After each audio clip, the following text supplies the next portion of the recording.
ओम अज्ञानतिमिरान्धस्य। सुधा जरा देखना आवाज आ रही है।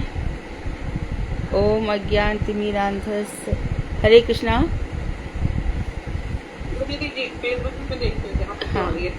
हाँ।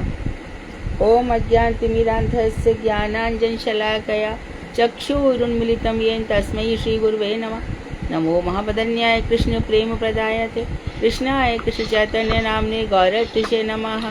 हे कृष्ण करुणा सिंधु दीन बंधो जगतपते गोपेश गोपिका कांत राधा कांत नमोस्तुते। तप्त कांचन गौरांगी राधे वृंदावनेश्वरी वृषभानुसुते देवी प्रणमामि हरिप्रिये। तवैवास्मि ना जीवामि त्वया बिना इति विज्ञाय राधे त्वं नय मां चरणान्तिकं। गुरुवे गौरचन्द्राय राधिकायै तदालये कृष्णाय कृष्ण भक्ताय तद्भक्ताय नमो नमः। वाञ्छाकल्पतरुभ्यश्च कृपा सिन्धुभ्येव च पतितानां पावनेभ्यो वैष्णवेभ्यो नमो नमः। श्री कृष्ण चैतन्य प्रभु नित्यानंद श्री अद्वैत गदाधर श्रीवासादि श्री गौर भक्त वृंद। हरे कृष्ण कृष्ण कृष्ण हरे हरे हरे राम राम राम हरे हरे। मैं सर्वप्रथम मध्य गुरु पाद पद्म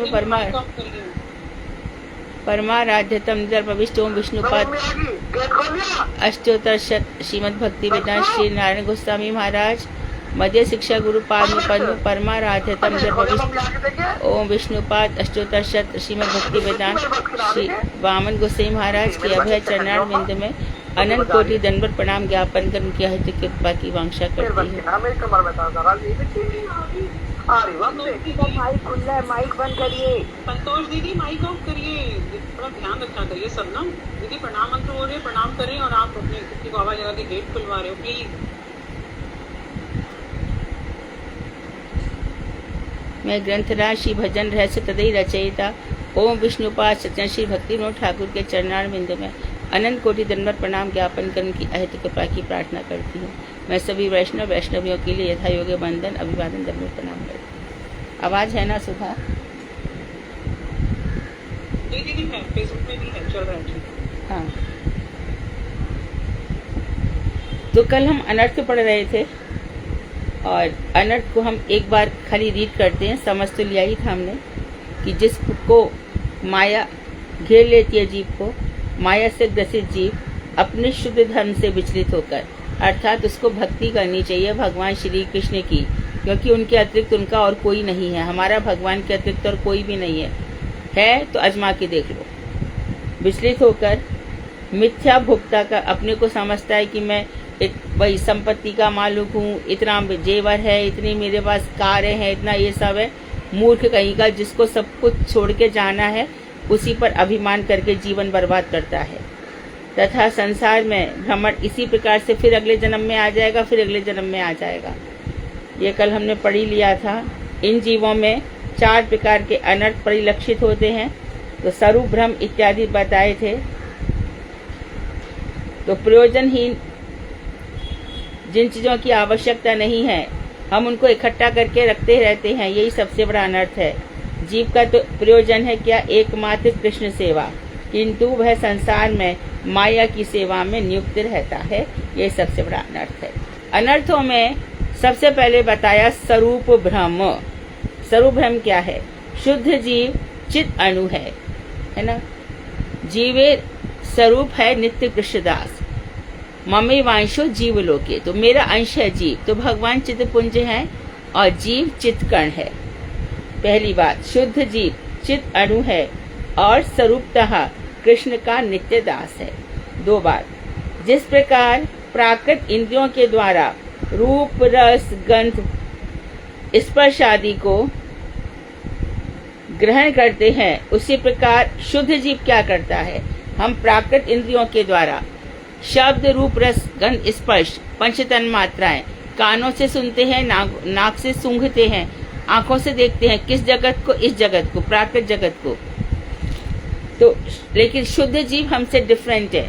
वो क्या करते हैं? अपनी चिन्मय इंद्रियों के द्वारा अप्राकृत रसादि को ग्रहण करते हैं। अप्राकृत, इन शब्दों पर ध्यान दोगे तो काफी ज्ञान हृदय में प्रवेश कर जाएगा। प्राकृत और अप्राकृत, यहाँ पे जो प्राकृतिक जगत है वो अपराकृत जगत की ही छाया है। वहां पर भी देखो भगवान के, यद्यपि भगवान को कोई उत्पन्न नहीं कर सकता, लेकिन भगवान ने अपने लिए वरण कर लिया है यशोदा जी का, नंद बाबा का। किस कारण से? क्योंकि उनके अंदर वात्सल्य की अधिकता बहुत है। भगवान श्री कृष्ण से इतना वात्सल्य है उनको, यशोदा जी को, भगवान ने उनको माँ मान लिया। बाकी सबके अंदर जो है यशोदा जी के अनुगत्य में रहे। इसी प्रकार से भगवान ने अपना सखा मान लिया है सुबल को, श्री रामा को, लवंग को, उज्जवल को, बाकी सब जो उनका अनुगत्य करे। भगवान ने श्री राधा जी को अपनी आराधनीय शक्ति मान लिया है और राधा जी ने अपनी काय व्यू से 360 गोपियां प्रकट करी हैं। बाकी सब साधन कर करके वहां पर सिद्ध होंगी। बाकी सबको भगवान श्री कृष्ण से इतना प्रेम है तो राधा जी को आश्रय कर ले। इस प्रकार की व्यवस्था करी गई है। तो यहाँ पर जिस तरह से एक सिंपल ग्रामीण माता अपने बच्चे को प्यार करती है, तो भगवान श्री कृष्ण कोई सूटेड बूटेड बनकर नहीं आए। उनका अवतार कैसा हुआ? गोप बालक में, गोप बालक वेश में। गैयाओं को उन्होंने अपना, गैयाओं के साथ भगवान रहे और गौचारण को अपना उन्होंने, नंद बाबा के यहाँ पे गैयाओं दूध दही का बिजनेस था, उन्होंने इसी को अपनाया और यहीं पर चले आए। गोपियां, गोप अहीर जाति इसी में ही है, अहीर जाति, अहीरों की बस्ती। तो हम जब नंदालय जाते हैं तो वहां पर इन सबको देखते हैं।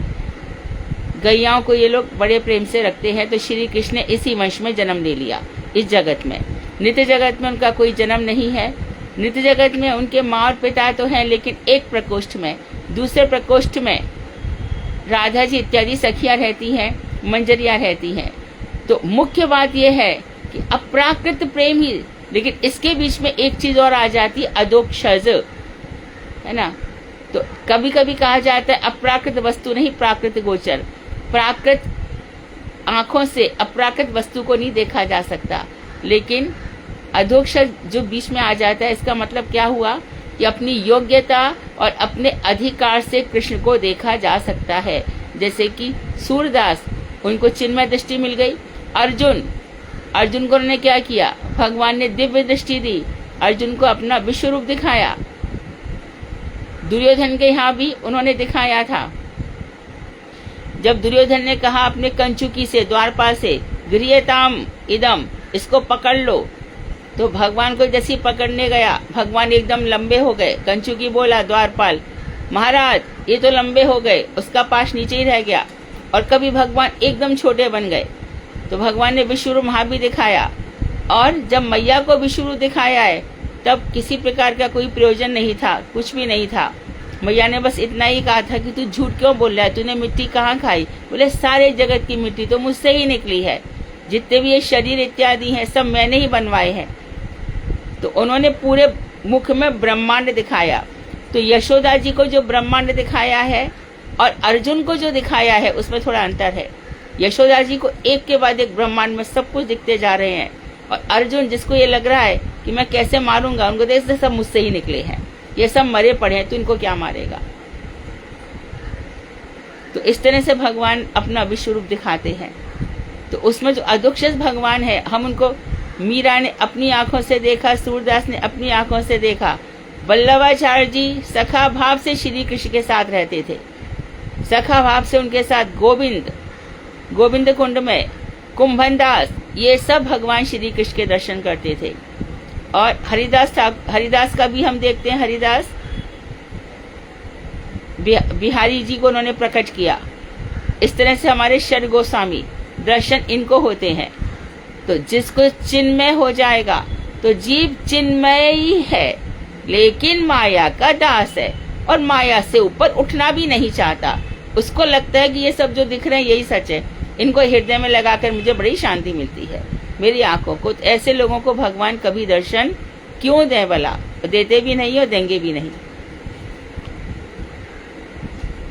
उसी प्रकार शुद्ध जीव चिन्मय इंद्रियों के द्वारा अप्राकृत रस आदि को ग्रहण करता है। तो जो अप्राकृत रस है, यहाँ पर कौन कौन से रस है?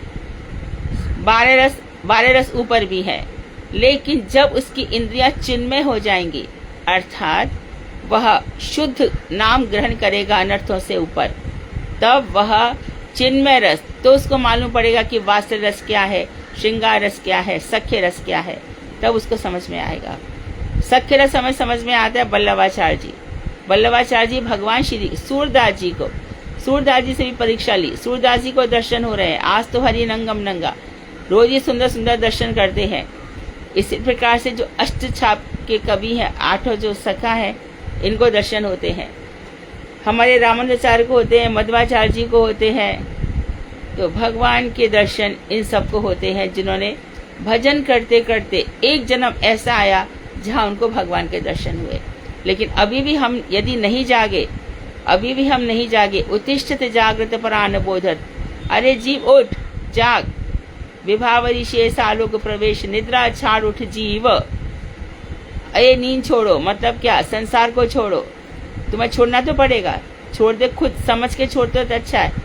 जैसे छुड़वा लेंगे, मिनटों में छुड़वा लेंगे। तो इसी प्रकार शुद्ध जीव चिन्मय, जो इंद्रिया चिन्मय कब होती है, हमारी जीवा चिन्मय कब होगी, जब हम भगवान का प्रसाद खाएंगे।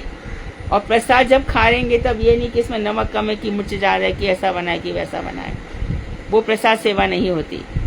तो इस प्रकार से जब भगवान का हम श्रवण करेंगे, अम्बरीश महाराज की तरह नवदा भक्ति में लग जाएंगे, तो हमारी इंद्रियां भी ऐसी चिन्मय हो जाएंगी कि दुर्वासा ने जो अपनी जटा उखाड़ करके कृत्या नाम की राक्षसी को प्रकट किया, उनको कुछ नहीं बिगाड़ पाई। इतनी इंद्रियां चिन्मय हो जाएंगी। हनुमान जी का किसी ने क्या बिगाड़ लिया, हनुमान जी ने लंका धू धू धू जला के रख दी, सब कुछ जल के। नहीं जला तो विभीषण का कक्ष नहीं जला, उसको कुछ नहीं हुआ। नहीं जला तो हनुमान जी नहीं जले, नहीं जला तो अशोक वाटिका नहीं जली, बाकी सोने की लंका जलकर खाक हो गई, क्योंकि वो चिन्मय नहीं थी। तो अप्राकृत रस आदि को ग्रहण करते हैं। मैं शुद्ध चित कर्ण कृष्णदास हूँ। मेरा क्या परिचय है, मैं कृष्ण का शुद्ध जीव हूँ। वो चितपुंज है, मैं चितकर्ण हूँ। यह भूलकर बद्ध माया से बंधा हुआ जीव, बद्ध स्वरूप से जीव संसार में भ्रमण करता रहता है और स्वरूप रूप की अप्राप्ति ही जीव का प्रथम अनर्थ है।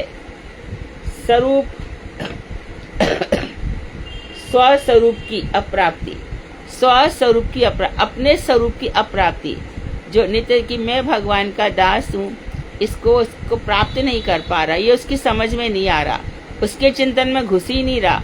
उसके चिंतन में तो फिल्में घुस रही हैं, ना जाने क्या क्या घुस रहा है, जाने क्या क्या उसको देखना है, पता नहीं इंद्रियों को क्या चीजों को देख करके इंद्रियों को भगवान ही जाने क्या ही उसको मिलता है। तो ये सबको भूल करके ये स्वरूप भ्रम है। दूसरा है असत तृष्णा। कल भी आप पूछ रहे थे, यहाँ और विस्तार से है। स्थूल देह, ये जो शरीर है हमारा इंद्रियों वाला प्राकृत शरीर, स्थूल देह और देह संबंधी नश्वर वस्तुएं, कल भी बता दिया। शरीर से संबंधित जितनी भी वस्तुएं हैं, शरीर से संबंधित सभी वस्तुओं में अहम ममता, अहम मतलब मैं और ममता मतलब मेरा, यह बुद्धि रखकर असत विषयों को, सुख की वासना को असत तृष्णा कैसे कहते हैं। असत विषयों के सुख की वासना, इन विषयों का मैं भोग करूं, भोग बुद्धि जो है, इतना ये कर लूं, इतना ये कर लूं। कहीं पर सोने की दुकान देख ली, पागल हो गया, अरे कितना सुंदर सेट है, डायमंड देख लिया, पागल हो गया। किसी के अच्छे कपड़े देख लिए, किसी सुंदरता को देख लिया। ये सब बेवकूफियां हैं, ये सब नश्वर जीव हैं सब। तो असत्य तृष्णा जो झूठी चीज है, उनके प्रति हमारा मोह होना, उनके प्रति हमारा लोभ होना, नश्वर वस्तुओं के प्रति लोभ होना, ये असत्य तृष्णा है। नेक्स्ट पॉइंट है अपराध। अवगत साधु यस्मात् इति अपराध। अपगत राध यस्मात् इति अपराध, अर्थात राध अर्थात प्रीति। जिस कार्य के करने से भगवान से प्रीति दूर हो जाती है वही अपराध है। अपराध दूर हो गया है, राध प्रीति। जैसे कार्यों के करने से, जिस प्रकार के कार्यों के करने से हमारी प्रीति, भगवत प्रीति और वैष्णव प्रीति, ये सब दूर हो जाती है। भगवान परीक्षा लेते रहते हैं कि अब क्या होगा, अब ये क्या करेगा, इस स्थिति में ये क्या करेगा, इसमें ये क्या करेगा, और वो फेल हो गया तो अपराधी हो गया। यही अपराध है। भगवत चरणों में तथा भगवत भक्त के चरणों में जो लोग ये समझते हैं ना कि हमने भगवान को सेवा कर दिया और भक्तों को नहीं किया, वो और भी अपराधी है। ये ध्यान रखना। गीता के श्रीमद् भागवत के 29 श्लोकों में वर्णन किया गया है, मुझसे बड़े मेरे भक्त यानी गुरु वैष्णव इत्यादि, और उनके भी दासानुदास। क्या परिचय है? ना हम विप्रो ना शूद्रो, मैं ब्राह्मण शुद्ध इत्यादि नहीं हूँ। महाप्रभु कह रहे हैं गोपी भर्तु, जो गोपी के पति हैं भगवान श्री कृष्ण, गोपी भर्तु पद चरणयो दास अनुदासो। तो उनके चरणों का दास और दासों का भी मैं अनुदास हूं।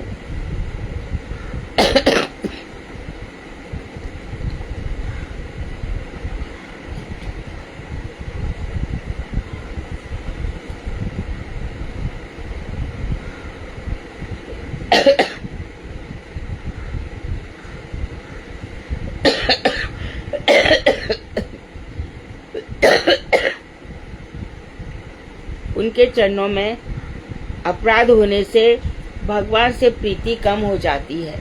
तो यहाँ पर हमारे धाम अपराध बढ़ेंगे, सेवा अपराध बढ़ेंगे, वैष्णव अपराध बढ़ेंगे।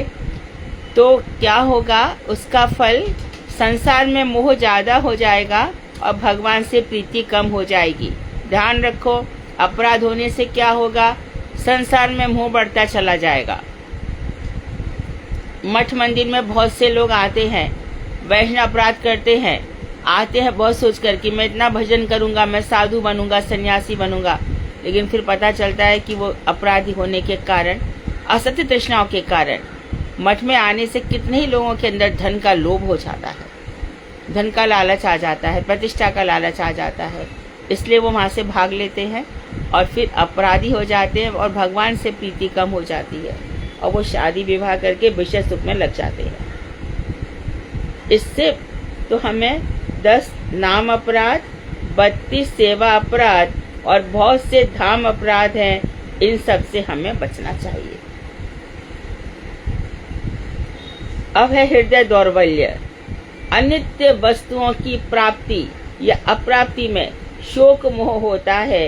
इसी चित्त विकार का नाम हृदय दौर्बल्य है। विकार मतलब शुद्ध चित्त नहीं है, शुद्ध चित्त नहीं है, चित्त विकृत हो गया है, बिगड़ गया है। जैसे कि हम कहते हैं शरीर स्वस्थ है, नहीं, इसमें विकार आ गया अर्थात बुखार हो गया है।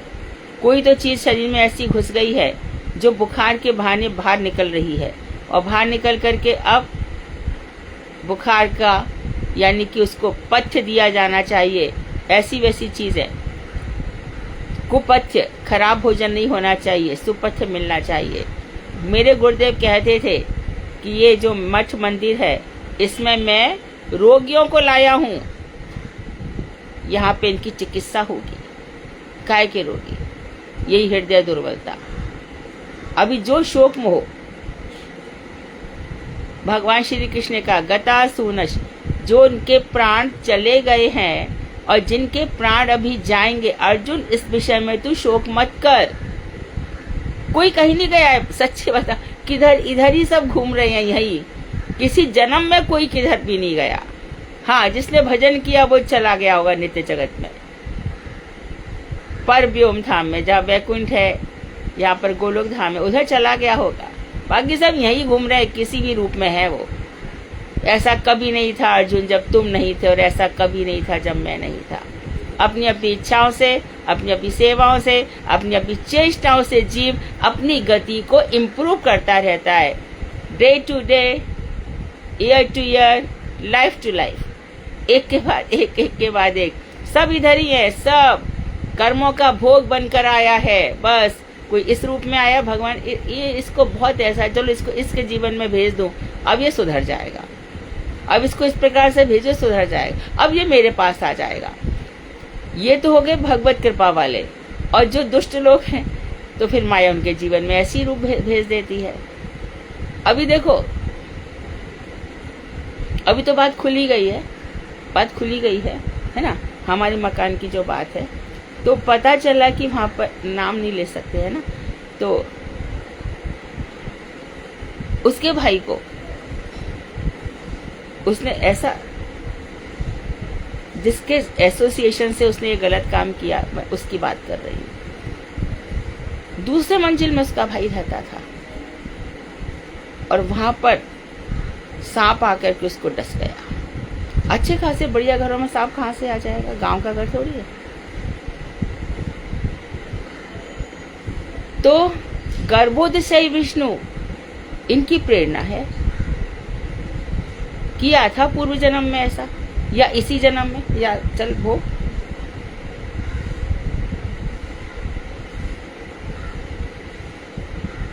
उसी के सामने उसकी बेटी ने सुसाइड कर लिया।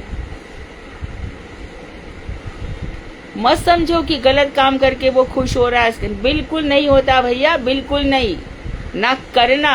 और यदि कोई करके खुश हो रहा है तो समझ लेना कि इसका बहुत बड़ा ऐसा अनर्थ होने वाला है कि हम इमेजिनेशन भी नहीं कर सकते,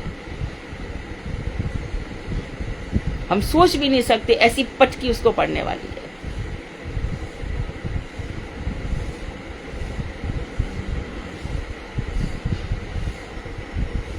एक दिन बिक जाएगा माटी के मूल, जग में रह जाएंगे प्यारे तेरे, गाना है ना, बच्चे लोग गाते हैं। ये सब सब सब, सब सही है।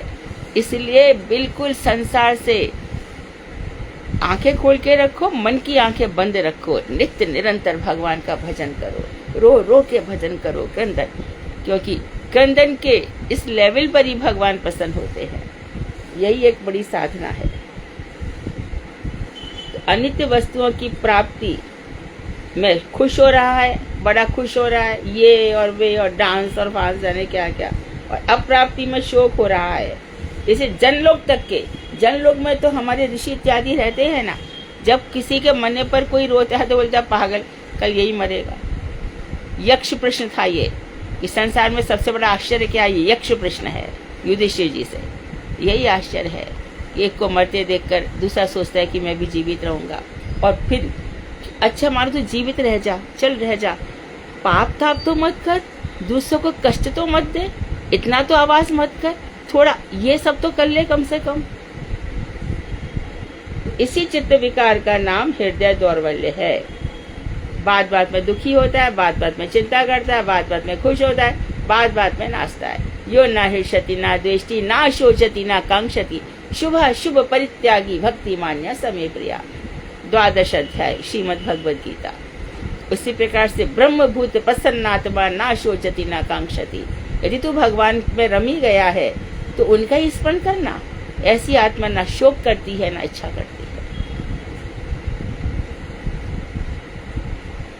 सब अपने अपने अनुभव की बात करते हैं, है ना।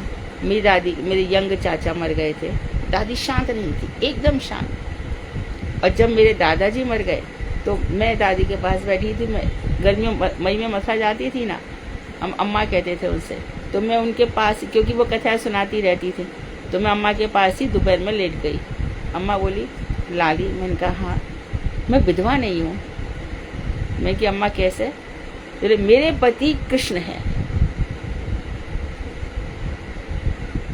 ये है साधारण सी बात, पर सारे शास्त्रों का निचोड़ है। जन्म जन्म में यदि उन्हीं को हमने अपना मान लिया तो क्या हमें शोक होगा, क्या मोह होगा, क्या प्रसन्नता होगी और क्या नहीं होगी। इसलिए हृदय को कमजोर नहीं करना चाहिए। तो इस अनर्थ का उदय जीव में किसके कारण होता है? अविद्या। अविद्या क्या है? मेरा शरीरों में अस्मिता, मैं और मेरा, यही अविद्या है। इसके कारण नैसर्गिक रूप से होता है। अविद्या के कारण स्वाभाविक, क्योंकि जो मूर्ख है, अज्ञ है, वो ऐसे ही रोते हैं। कृष्णानुशीलन से शुद्ध साधु संग में जब कृष्णानुशीलन कृष्णानुशीलन क्या है? कृष्ण के विषय में श्रवण करना, कृष्ण के विषय में सोचना, कृष्ण की प्रीति के लिए ही व्रत करना। अब तुम्हारे सोमवार, मंगल, बुध सब खत्म हो गए। कृष्ण की प्रीति के, उनकी प्रीति के लिए कौन सा व्रत है? एकादशी। पूरा जान लगा के कर दो ना, जितना हो सके। कोशिश करूंगी 12 बजे तक पानी नहीं पीऊंगी। कोशिश करेंगे कि चलो 2 बजे तक तो निकल जाए। अच्छा ठीक है, 2 बार नहीं, चलो एक बार हम 4 बजे खा लेते हैं रात को। अच्छा हो सकता है मैं 1 गिलास दूध पी के निकालती हूँ समय। संकल्प मत करो कि मैं ऐसा नहीं करूंगी। कृष्ण ऐसा करते हैं, चलो तो समय निकल जाएगा। और संकल्प करोगे कि मुझे आज खाना, तो बार बार याद आएगी। आराम से निकलो, भूख लगेगी खा लेंगे, कोई बात नहीं है। ऐसे करके निकल जाता है समय। जन्माष्टमी भी हो जाती है रात को 12 बजे के बाद। कृष्ण का जन्म हो गया, खूब खाओ पियो मजे करो। नरसिंह चतुर्दशी है, ठाकुर जी आ गए, खूब खाओ पियो मजे करो। चैतन्य महाप्रभु आ गए, यही तो 3-4 व्रत होते हैं। एकादशी में भी कोशिश यही करें। बीमारी की अवस्था में यदि, तब भी बीमारी की अवस्था में भी इफ यू कैन कंट्रोल, यदि नहीं हो सकता है तो खा लो। संकल्प विकल्प मत करो, ये मन के धर्म है। तो ये हो गया कृष्णानुशीलन। इससे फिर क्या होता है? साधु संग से, जब शुद्ध साधु संग होता है तो शोक मोह हो जाता है। अभी इतना सब पढ़ करके किसी की मृत्यु पर हम रोएंगे तो ये सब याद आएगा ना कि भक्तिविनोद ठाकुर ने हमें क्या बताया था। ओह, दिल विचलित होगा। कौन ऐसा है संसार में कोई ऐसा जिसकी माँ मर गई उसको अपनी माँ की याद ना आए? लेकिन नहीं, भक्ति प्रज्ञान केशव गोसाई महाराज ना जाने कितने जन्मों में कितनी माएँ मिली, कितने पिता मिले। चित्रकेतु, अंगिरा ऋषि, नारद ऋषि सामने बैठे हैं। चित्रकेतु महाराज इतनी रानियों के बीच में अकेला पुत्र, बुला लिया उसको, मैं नहीं आऊंगा। ये कभी ये मैं पिता बना, कभी मैं इसका पुत्र बना, ना जाने कितनी योनि में नहीं आने वाला। शिवास आंगन में शिवाजी का पुत्र महाप्रभु वहां पर बैठे हैं। ऐसा बड़ा अनर्थ हो सकता है क्या? हुआ। कौन है मुझे नहीं पता। तो इन सब घटनाओं को पढ़ करके शांत तो रह सकते हैं। एक मिनट तो विचलित होता है इंसान, जरूर होता है, लेकिन तभी कंट्रोल।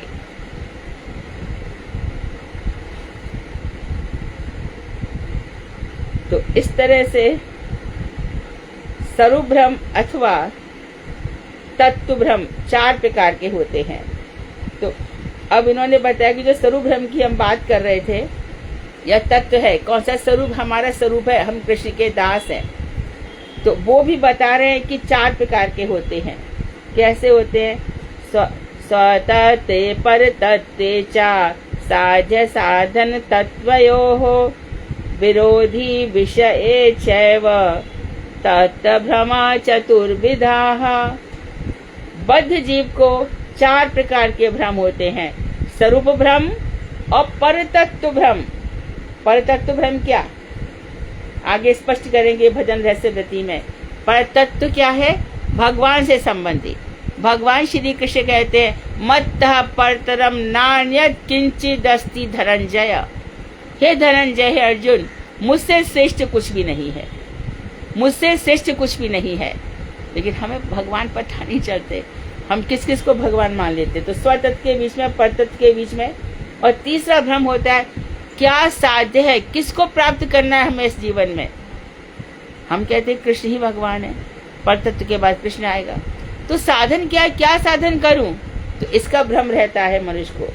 और चौथा है भजन विरोधी विषयों में भ्रम।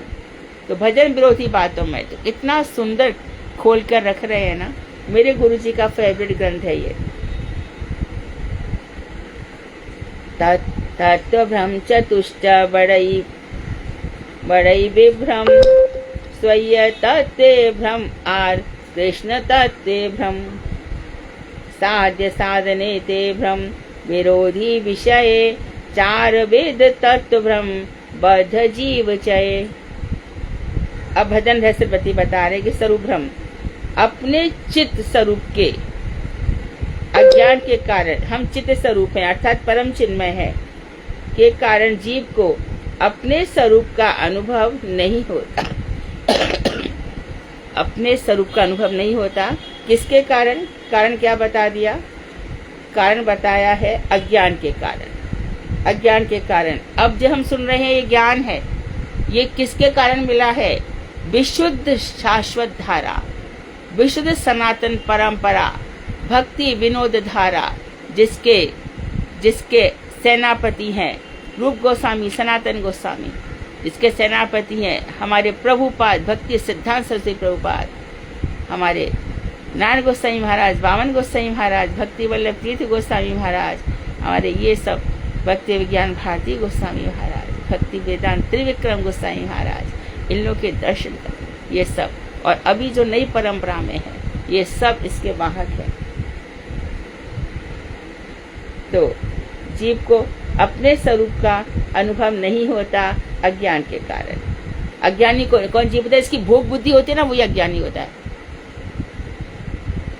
मैं इससे अच्छा पहन लूं, मैं इससे अच्छा खा लूं, मैं इससे अच्छा ओढ़ लूं, मेरा ड्रेस, अरे ये देखो,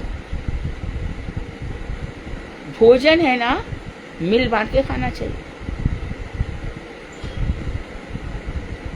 अपने ही घर में 4 बच्चे हैं, 2 अपने हैं, 2 एक दौरानी का, एक जेठानी का, एक इसका उसका। अपने बच्चे को चुपचाप खा ले खा के क्या होगा? बुद्धि शुद्ध हो जाएगी क्या? एक पाप बढ़ा तुम्हारा, और बच्चे के संग भी पाप लग गया, उसकी बुद्धि शुद्ध नहीं होगी क्योंकि शुद्ध भोजन नहीं मिला उसे। मेरा बच्चा कमजोर है तो क्या हुआ? खा के क्या हो जाएगा? कुछ नहीं होता। इसलिए घर में रहकर भगवान ने, जैसे गुरुजी कहते हैं ना कि मैं चिकित्सा कर रहा हूँ, ये घर प्रथम पाठशाला है, चैरिटी बिगिंस एट होम। घर में ही सबके साथ एक जैसा व्यवहार करो, समदर्शी बनो। तो अपने भोक्ताभिमान के कारण, अपनी भोग बुद्धि के कारण, मैं मेरा, है ना। और क्या होता है? आज तो माँ हम पिक्चर जाएंगे, काम भाभी कर लेगी, ये सब जो है ना, ये सब भोग बुद्धि है। घर घर में ये जो बातें होती है, तो भोक्ताभिमान वशतः वह भूल जाता है कि वह कृष्ण का दास है, और यही उसका वास्तविक परिचय है, वास्तविक स्वरूप है। ये स्वरूप भ्रम को स्पष्ट किया आगे, और स्पष्ट कर रहे हैं परतत्व भ्रम। परतत्व कौन है? इस विषय का ज्ञान न होने से जीव क्या करता है? भ्रमित हो जाता है। भगवान कौन है? कभी वह शिव को, कभी ब्रह्मा को, और कभी नाना प्रकार के देवी देवियों की आराधना करता है। अतः वास्तविक परतत्व का निर्णय नहीं कर पाना ही परतत्व भ्रम है। वास्तव में भगवान कौन है? एते चांश कला पुंसाहा कृष्णस्तु भगवान स्वयं। भगवान कृष्ण ही है। ब्रह्मेति परमात्मेति भगवान इति शब्दते। आज शुक्रवार है ना, मेरे पड़ोस में वो गाना बज रहा था संतोषी माता का सुबह सुबह। तुम्हें संतोषी माता, तुम्हें हाँ आज शुक्रवार है। अभी उनको बता दिया, लाखों लोगों को बता दिया, हजारों करोड़ों को बता दिया। संतोषी माता एक इमेजिनेशन, एक कल्पना है, उसका वर्णन किसी शास्त्र में नहीं है, किसी पुराण में नहीं है, कहीं भी नहीं है। ये कहाँ से आ गई, कहाँ से प्रकट हो गई, कोई उत्तर नहीं है। और अभी तक आज शुक्रवार हम खट्टा नहीं खाएंगे। खट्टा खा लेगी तो क्या हो जाएगा?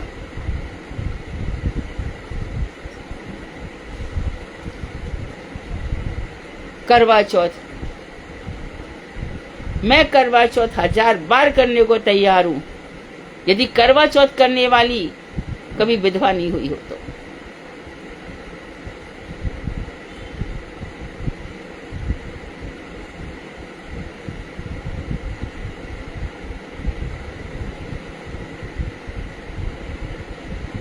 इसी प्रकार से देखो, सभी देवी देवता भगवान श्री कृष्ण की विभूति हैं।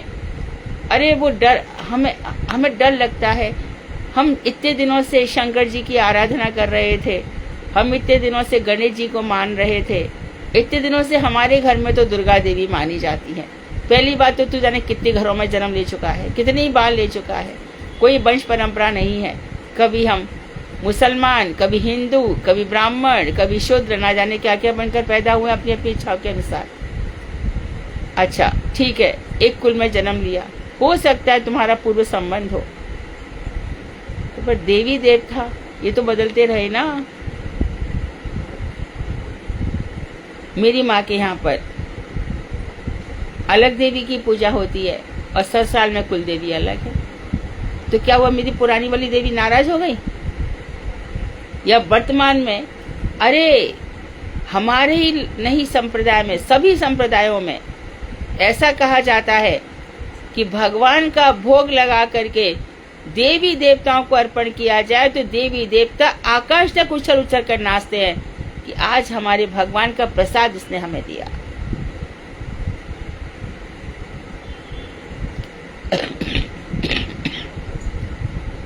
राशि संप्रदाय में तो यहाँ तक कहा गया है कि यदि मृत्यु भी आ रही हो, तुम्हें बाघ तुम्हारे सामने खड़ा हो तो मर जाना, लेकिन शंकर जी के मंदिर तक में मत जाना। ये रामनु संप्रदाय में ऐसी एकांतिक निष्ठा, ऐसा एक भरोसा, एक बल, एक आस विश्वास, एक राम घनश्याम हित चातक तुलसीदास।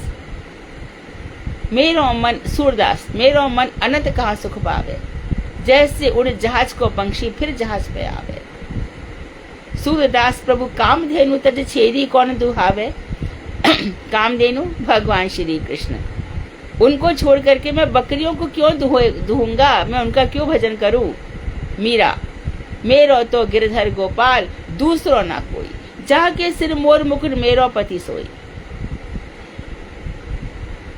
ऐसी आराधना करने वालों का कुछ हुआ क्या? कोई देवता, देवी देवता उनका कुछ बिगाड़ गए क्या? अरे उन्हें तो उनकी हेल्प करी है, सहायता करी है। शंकर जी कृष्ण के भक्तों का, राम के भक्तों का कुछ बिगाड़ेंगे क्या? सती जी ने राम के चरणों में अपराध किया तो शंकर जी ने उनको ही नहीं सहा। आज से मैं तुम्हारा स्पर्श नहीं करूंगा। तुमने भगवान श्री राम के प्रति मनुष्य बुद्धि कर ली, उनको साधारण मानव समझ लिया, तो ये सब तो ज्ञान प्राप्त करना नहीं है। अपनी छोटी बुद्धि से, ग्राम्य बुद्धि से, जैसा, अरे अज्ञानी लोगों की बात मत सुनो, ज्ञानियों के पास जाओ। किसके पास जाओ? उनके पास। क्या क्या करो? प्रणिपात करो, परिप्रश्न करो, सेवा करो और उन तत्वदर्शियों से मेरी बातें पूछो। तो सीधी से तो बात है सारी। तो देवी देवियों की आराधना करता है वह वास्तविक परतत्व का निर्णय नहीं कर पाना ही परतत्व भ्रम है और जीवन ऐसी चला जाता है। तीसरा है साध्य साधन भ्रम। इसको समझा रहे हैं। शास्त्रों के अनुसार कृष्ण प्रेम ही हमारा साध्य है। कृष्ण मिले ना मिले वो कृष्ण की मर्जी, आपसे प्रेम जरूर, कृष्ण प्रेम ही हमारा साध्य है, वही प्रयोजन है, उनसे हमारी प्रीति होनी चाहिए। कृष्ण प्रेम ही साध्य और भक्ति ही एकमात्र साधन है। तो कृष्ण प्रेम किससे मिलेगा? भक्ति से।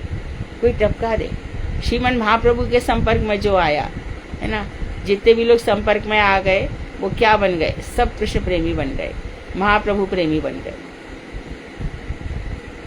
किंतु बद्ध जीव भोग भोगना चाहता है और भैया मैं तो मोक्ष चाहता हूँ, छुटकारा। तुझे घर वालों ने इतना तंग कर दिया, अब तेरे को मोक्ष चाहिए। अरे मोक्ष तेरा उसी दिन हो गया जिस दिन तूने कृष्ण का भजन किया। अब बंधन में कहाँ है? जो कृष्ण का मंत्र जप रहा है, कृष्ण का भजन कर रहा है, उसका काहे का बंधन है? इतने उसके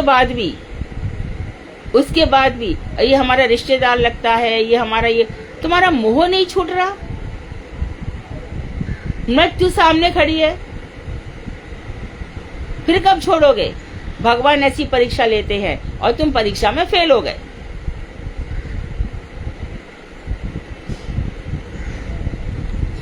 रिश्तेदार है,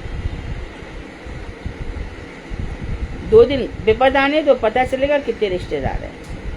बद्ध जीव भोग, मोक्ष और कृष्ण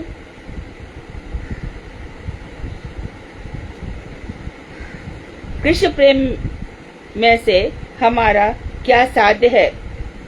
इन तीनों में से चारवाक कहेगा भोग करो, यावत जीवे तावत सुखेन जीवेत ऋणम कृत्वा घृतम पिबेत भस्मीभूतस्य देहस्य पुनरागमनम कुतः। चारवाक ने कहा जब तक जियो सुखपूर्वक जियो, कर्जा भी करना पड़े पर आराम से घी भी खाओ, क्योंकि इस शरीर का ये भस्मीभूत हो जाएगा, ये फिर नहीं आएगा। Eat drink and B Mary, तो उनका सिद्धांत सुन लो। तो ये बद्ध जीव भोग चाहता है या मोक्ष? मोक्ष चाहता हूं मैं, मोक्ष। तो बस शंकराचार्य जी केवल द्वैत में फंस जाएगा, तू ही ब्रह्म है। अरे कल ही बताया ना, जीव शक्ति अलग है, माया शक्ति अलग है और भगवत शक्ति अलग है, भगवान की स्वरूप शक्ति अलग है। ये तीन शक्तियां हैं।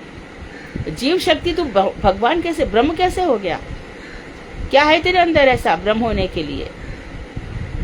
हाँ ये ठीक है कि जो भगवान को भसते भसते भसते ब्रह्म के समान हो जाता है, ब्रह्म नहीं होता।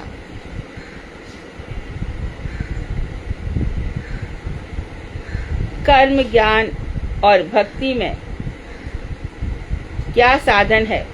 तो उन भगवान को किससे पाया जाए? कर्म से पाया जाए। ऐसी कौन सी तपस्या करी जाए जिससे कृष्ण मिल जाए? तपस्या तो विश्वामित्र ने भी करी थी, क्या ही पाने के लिए करी थी? मेनका आई और तपस्या खंड खंड चूर हो गई। एक कन्या मिली, ये लोगों को मोह तो किसी से होता ही नहीं है, छोड़ के चले गए, कण्व ऋषि ने उसको पाला। तो क्या पाने के लिए हम लोग व्रत तपस्या अनुष्ठान कर रहे हैं, ये हमें जानना होगा। क्या हमारे इसमें किसी भी चीज से भगवान कृष्ण प्रसन्न हो रहे हैं? तो कर्म ज्ञान भक्ति, कौन सा ऐसा ज्ञान प्राप्त करें? तो हम ज्ञान प्राप्त करने के लिए ये किताब एक बीच में एक भीष्म साहनी की किताबें चली, जिसमें वो कह रहा था अरे दुर्योधन का भी तो हक बनता था। तो तू दुष्टों को सपोर्ट करेगा? अरे द्रौपदी ने ही तो कहा था कि अंधों के पुत्र अंधे होते हैं। सारे महाभारत की जड़ तो उसका बाकी ही था। तो इसका मतलब है कि तू उसके बस शरण करेगा। तेरे घर की बहू है, भाभी माँ के समान होती है, तू भरी सभा में उसको खींच के लाएगा? ये उसको दिखाई नहीं दे रहा बेवकूफ को।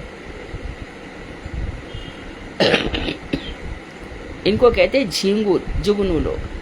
थोड़ी देर के लिए आते हैं और समाज क्या बोला क्या बात कही, और फिर ना जाने कौन से कहाँ किस शून्य में चले जाते हैं। इसलिए जो सनातन धर्म है, सनातन वेद शास्त्र में उन्हीं की बात सुननी चाहिए।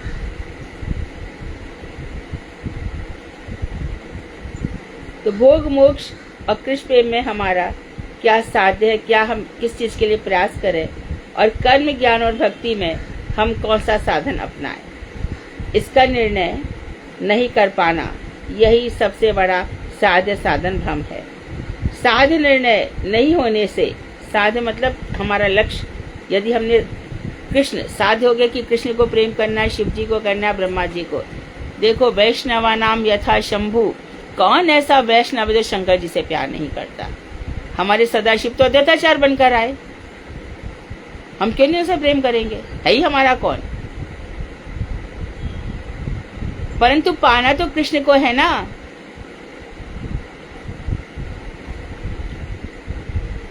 तो यही साध्य साधन का भ्रम है।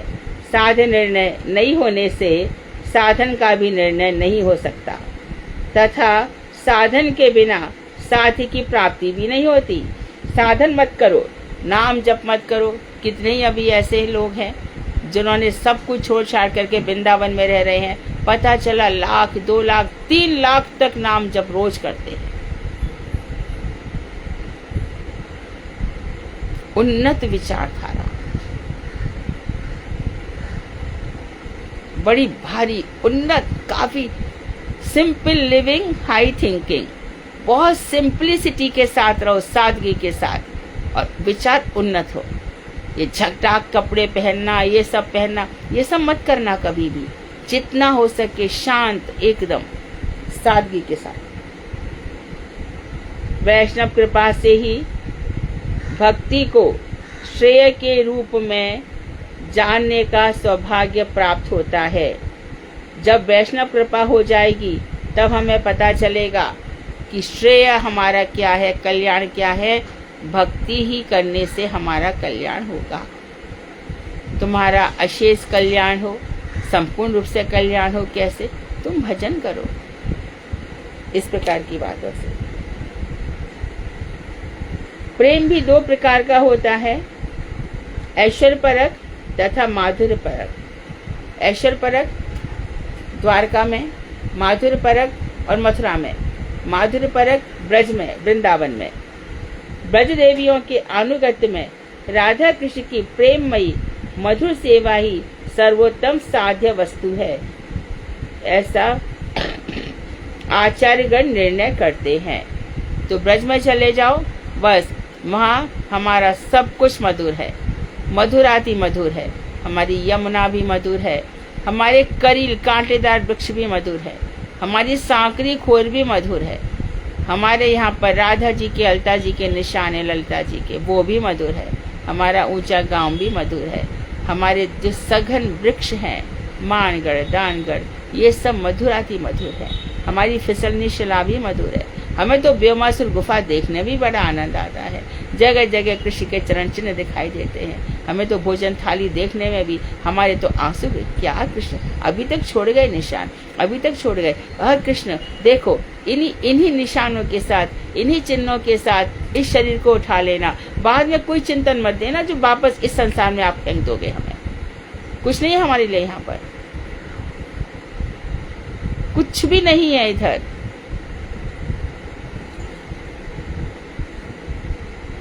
भजन विरोधी विषय में भ्रम, ये बता रहे कृष्ण भजन के अतिरिक्त अन्य मतवाद विरोधी भ्रम है।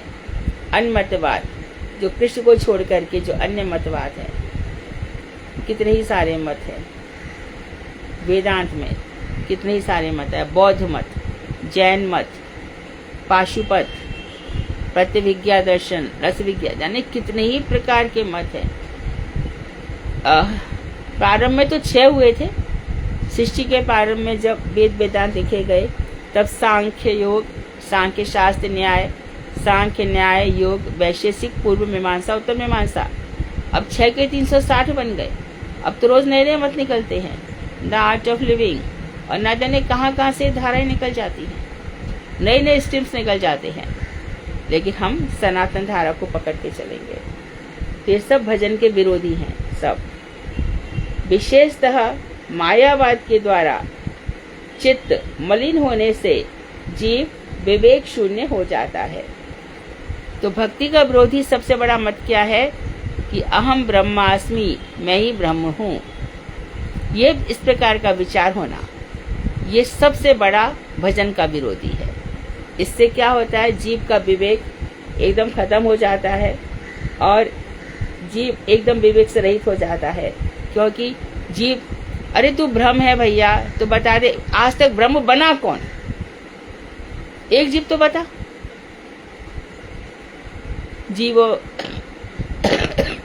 जीवो ब्रह्मैव ना पराहा, जीव ब्रह्म ही है, कुछ और नहीं है। तत्त्वमसि, तुम वही हो। ओके, मान लिया, चलो ठीक है। एक just give me one name कि वो ब्रह्म बन गया।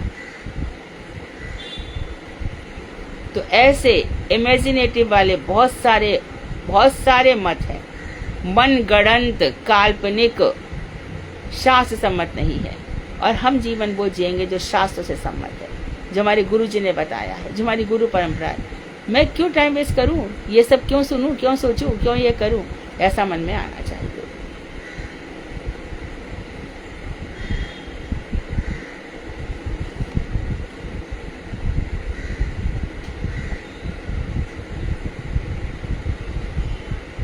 अब असत कृष्णा को हम सोमवार को उठाएंगे।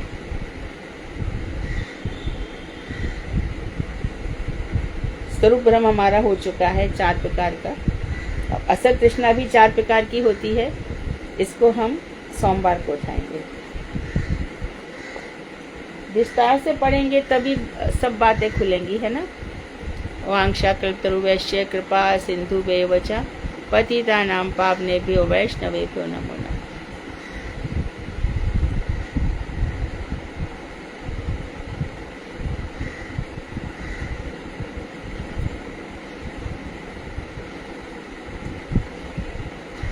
पूरे स्क्रीन पर हरे कृष्णा हरे कृष्णा हरे कृष्णा। प्रणाम माँ। हरे कृष्णा। कौन है? उमेश। अभी ज्वाइन किया मैंने, ज्यादा दिन नहीं हुए। हाँ, अभी ज्वाइन किया मैंने, ज्यादा दिन नहीं हुए, कम से कम 4-5 ही दिन हुए। कौन है? कौन बोल रहे हैं? आपका नाम? उमेश। उमेश। हाँ जी। ठीक।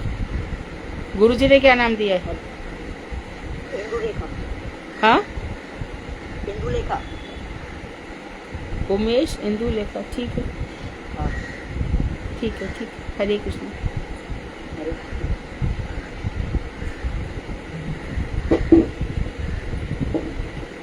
कोई प्रश्न नहीं हो तो चैतन्य भागवत। हरे कृष्णा।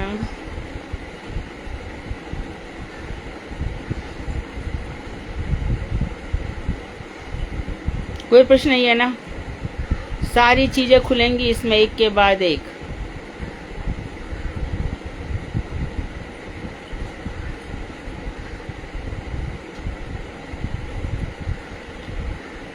कोई प्रश्न नहीं है ना? चैतन्य भागवत।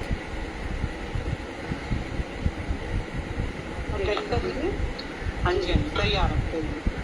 हरे कृष्णा दीदी, दंडवत प्रणाम। कौन? ललिता बोल रही हैं? जी हाँ, बोलो। आज 14वां अध्याय ना मध्य खंड का? जी। हाँ, ठीक है। मध्य खंड में 17 अध्याय या 24 में भूल गई? सुधा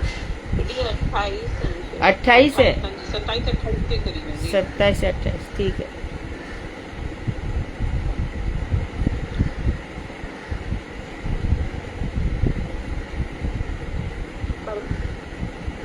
पूज्यपाद गुरुदेव की जय, परम गुरुदेव की जय, चैतन्य भागवत ग्रंथ की जय। मधु दीदी के चरणों में मेरा अनंत कोटि दंडवत प्रणाम। स्वीकार हो दीदी की अहेतु की कृपा की वांछा करती हूँ। चतुर्थ अध्याय, मध्यम खंड, चतुर्थ अध्याय। आज की कथा का टॉपिक है, इस अध्याय में ब्रह्मा शिव आदि देव वृंद द्वारा प्रतिदिन श्री चैतन्य सेवा एवं जगाई मधाई के उद्धार दर्शन से विस्मय, यमराज द्वारा तो चित्रगुप्त एक मिनट।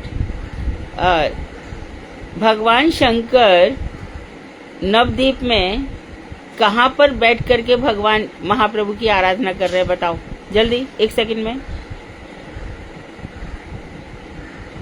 अरे हाँ, सीमन द्वीप में पार्वती जी है। और शंकर जी?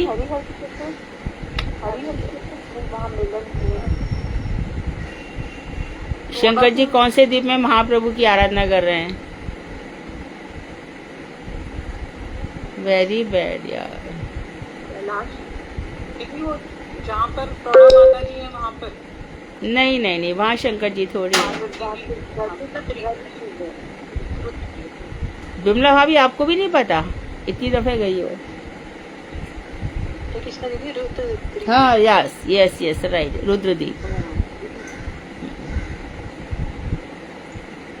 हाँ, तो ब्रह्मा जगाई मगाई का उद्धार देखा, जगाई मधाई का, तो ब्रह्मा ये आश्चर्यचकित रह गए। आगे ललिता। यमराज द्वारा चित्रगुप्त के निकट दोनों के पाप का परिणाम, यमराज को विस्मय और मूर्छा, और यमदेव को चैतन्य प्राप्ति तथा उसके साथ देवताओं का आनंद पूर्वक नृत्य कीर्तन आदि विषय वर्णित है। स्वर्ण वर्ण श्री गौरांग सुंदर का शरीर प्रेम से डगमगा रहा है और वे अपूर्व नृत्य कर रहे हैं।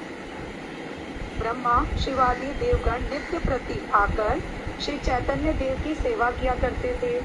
प्रभु की आज्ञा के बिना कोई इस सेवा को नहीं देख सकता था, परंतु वे पुनः आकर ठाकुर की निरंतर सेवा करते रहते थे। हंस वाहन के दर्शन किसने किए? ललिता एक सेकेंड। हंस वाहन के दर्शन किसने किए हैं नवदीप में?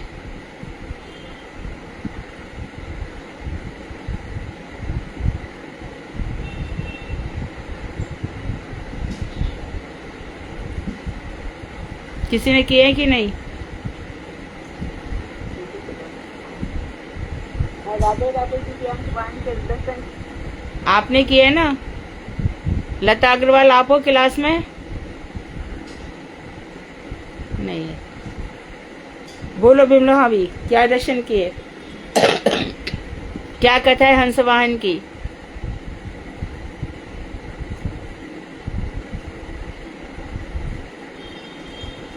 हंस वाहन के जो की आते हैं दीदी उधर से दर्शन करने के लिए महाप्रभु जी की लीला देखे हंस को।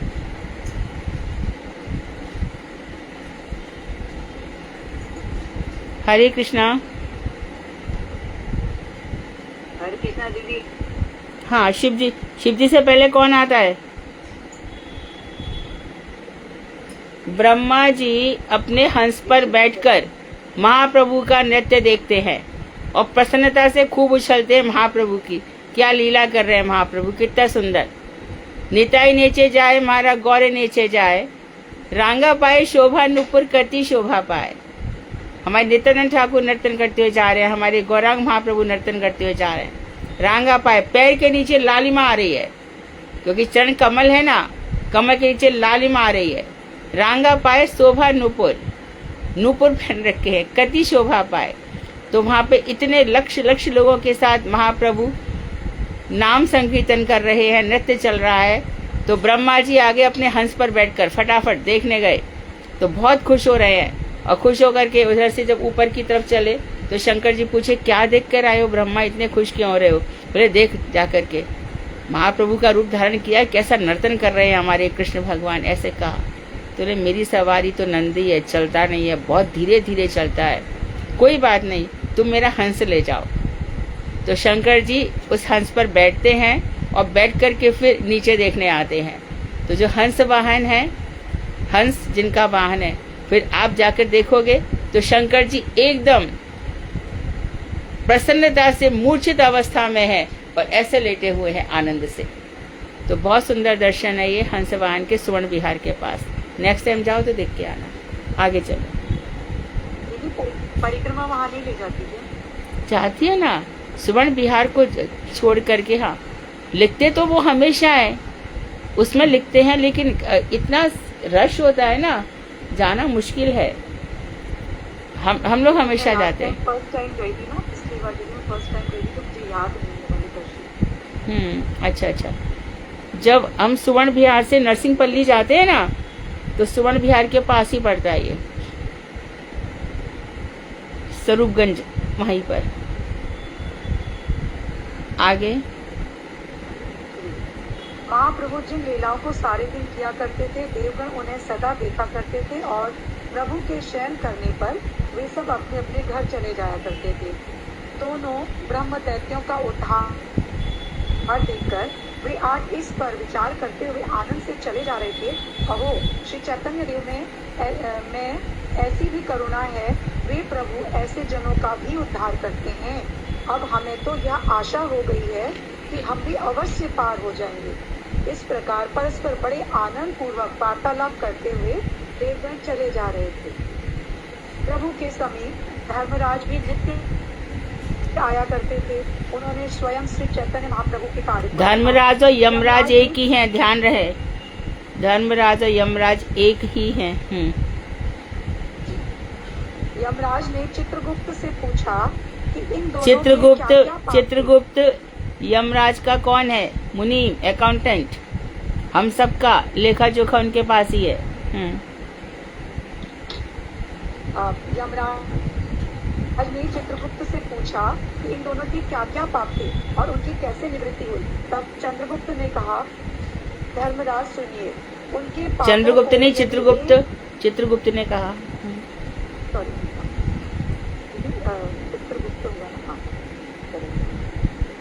चित्रगुप्त ने कहा, धर्मराज सुनिए, उनके पापों को यदि 1,00,000 मुनि 1 महीने तक पढ़े तो भी पढ़कर उन्हें समाप्त नहीं कर पाएंगे। आप यदि 1,00,000 कानों से सुने तो ऐसे सुनने वाले एक आप ही होंगे। इन दोनों के यानी कि पापों इतने का- पाप है, महीनों तक बोले और 1,00,000 कानों से आप सुने, इतने पाप हैं इन लोगों के। आगे बोले, इन दोनों के पापों को यमराज के दूत निरंतर कहते ही रहते हैं और इनके लिए दूतों को कितनी भी मार खानी पड़ती है। दूत कहते हैं, पाप तो यह दोनों करते हैं और लिखाने का जिम्मा हमारे ऊपर है, तो हमें मारते क्यों है। लिखे हुए वही खातों का ढेर लगकर पर्वत के समान हो गया। यही उनके पापों का साक्षी है। हम भी उन दोनों के लिए रोए हैं कि वे दोनों नरक में आकर इतनी यातनाएं कैसे सहेंगे, परंतु महाप्रभु ने क्षण मात्र में उन सब पापों को दूर कर दिया। अब आज्ञा करिए, इस पर्वत समान ढेर को कहीं समुद्र में डुबो दें। यमराज ने ऐसी महिमा कभी नहीं देखी थी। जितने भी पातकियों का उद्धार हुआ था, उनकी यह चरम सीमा थी।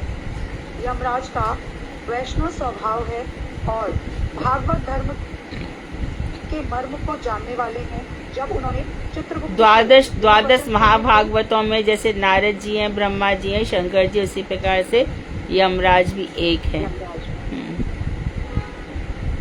यह वचन सुने तो उसी क्षण कृष्ण भक्ति के आवेश में देह की सुध भूल गए और मूर्छित होकर रथ के ऊपर गिर गए। तब चित्रगुप्त आदि सभी जनों ने शीघ्र उनको संभाला और उनका हाथ पकड़कर रोने लगे। अपने अपने रथ पर बैठे हुए सब देवता प्रभु की लीला का कीर्तन करते हुए जा रहे थे, परंतु यमराज का रथ गणों के शोकाकुल होने से वहीं पर रुक गया। शिव, ब्रह्मा, शेषादि देवगण आदि, नारद आदि सभी दोनों असुरों की मोचन लीला का गान कर रहे थे। कीर्तन के आनंद में कोई तो अपने को ही भूल गया और कोई प्रभु की अद्भुत करुणा को देखकर क्रंदन करने लगा। जब देवताओं ने देखा कि यमराज का रथ रुका हुआ है, तब सभी अपने अपने रथों को यमराज के रथ के पास ले आए। वहां आकर शेष जी, ब्रह्मा, शिव आदि और नारद आदि ऋषियों ने देखा कि यमराज रथ पर अचेतन पड़े हुए हैं। उनमें कृष्ण भक्ति का आवेश हुआ है। ऐसा जानकर ब्रह्मा, शिव आदि सब मिलकर उनके कानों में कृष्ण कीर्तन करने लगे। कीर्तन सुनकर यमदेव उठ बैठे। यमराज के नृत्य को देखकर सभी देवता नाचने लगे। देवताओं के नृत्य को सावधान होकर सुनो, यह अद्भुत गुह्य है, इसको वेद व्यक्त करने वाले हैं। यमराज के जितने गण हैं, वे सभी उनके ऐसे प्रेम को देखकर आनंद में भूमि पर लोटपोट हो रहे हैं। भाग्यवान चित्रगुप्त का कृष्ण में बड़ा अनुराग है। वह तो ताल ठोक ठोक कर चलते फिर रहे हैं। प्रभु शंकर दिगंबर होकर नाच रहे हैं। कृष्ण के आवेश में शरीर पर वस्त्र है कि नहीं, इसकी सुध भी उन्हें नहीं है। वे वैष्णव में अग्रगण्य हैं और तारक राम नाम कहकर जगत को धन्य कर रहे हैं। अपने प्रभु की महिमा देखकर शिव जी आनंद में नाच रहे हैं। वे जटाओं को भी नहीं बांध पा रहे हैं। कार्तिकेय और गणेश भी महेश के पीछे पीछे प्रभु की असीम कृपा का स्मरण करके नाच रहे हैं। भक्ति ही जिनका प्राण धन है, वह ब्रह्मा जी अपने परिवार सहित नाच रहे हैं और ब्रह्मा जी के पीछे कश्यप, कर्दम, दक्ष, मनु आदि महान मुख्य जन भी नाच रहे हैं। यह सभी महाभागवत हैं, कृष्ण रस में महंत हैं और ब्रह्मा जी के पीछे देवर्षि नारद भी नाच रहे हैं। उनके नेत्रों से प्रेमाश्रु धारा बह रही है। वे प्रभु के यश की सीमा पाकर आनंद में विह्वल हो रहे हैं कि वीणा कहाँ पड़ी है, कुछ भी सुध नहीं है।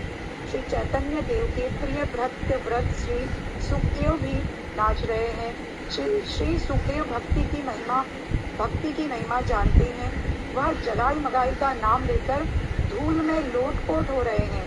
महावीर ब्रजधारी देवराज इंद्र भी नाच रहे हैं और भी अनेक अपने को धिक्कार दे रहे हैं। उनके सहस्त्र नेत्रों से निरंतर अश्रुधारा बह रही है और भाव में विवश होकर भूमि पर लोटपोट हो रहे हैं। कहाँ गया उनका मुकुट और हार। इसका नाम है कृष्ण रस। चंद्र, सूर्य, पवन, कुबेर, अग्नि सब लोकपाल नाच रहे हैं।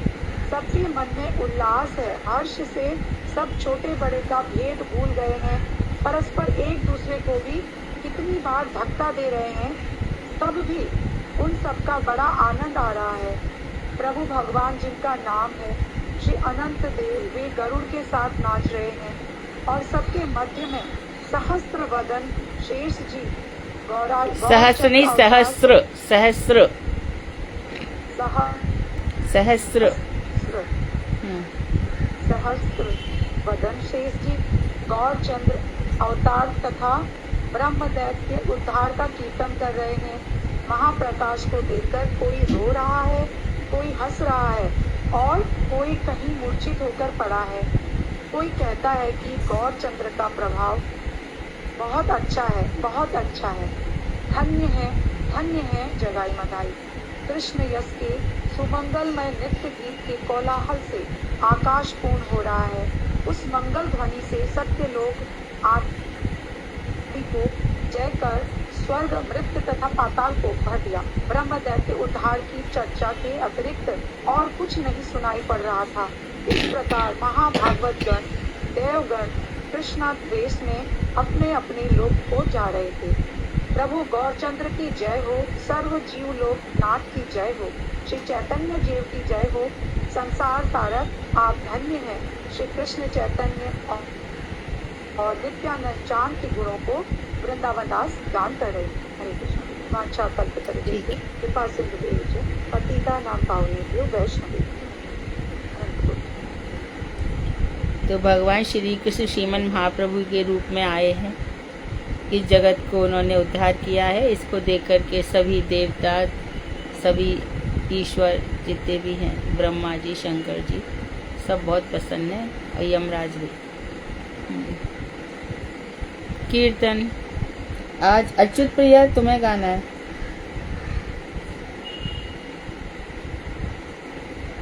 दीदी हरे कृष्णा जी, तन्मय प्रणाम।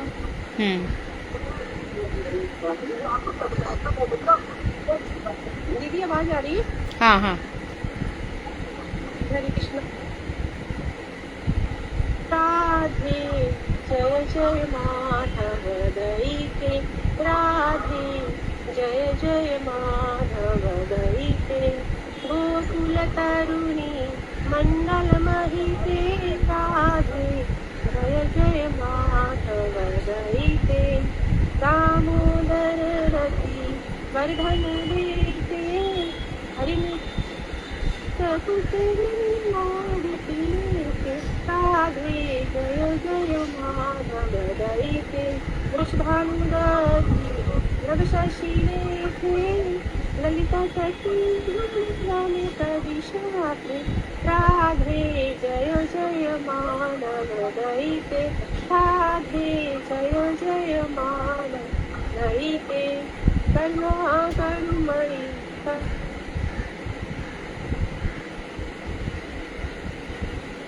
आवाज ब्रेक हो रही है अच्युत प्रिया, आवाज ब्रेक हो रही है तुम्हारी।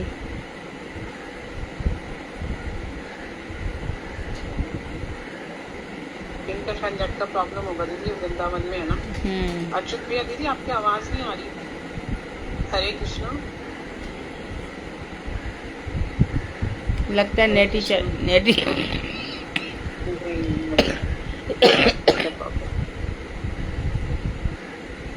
लगता है नेट चला गया पूरा।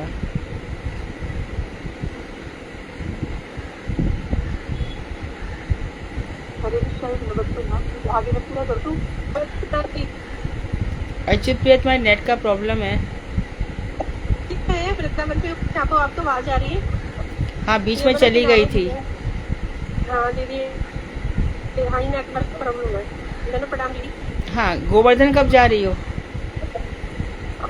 दीदी गोवर्धन से दीदी अब मैं यहाँ पर शिफ्ट हो गया वृंदावन में, अभी 3-4 दिन में ना, तभी मैं बहुत बिजी रही। अच्छा, वृंदावन अब ही यहाँ शिफ्ट पर हो। काम होगा बेटे का ना। हाँ दीदी यहाँ पर है उसका काम। ठीक है, सुनो। दंड प्रणाम दीदी। हाँ हाँ, ठीक है। सोमवार को प्रश्न उत्तर। वांछाकल्पतरुवैश्य कृपा सिंधुभ्येव च पतितानां पावनेभ्यो वैष्णवेभ्यो नमः।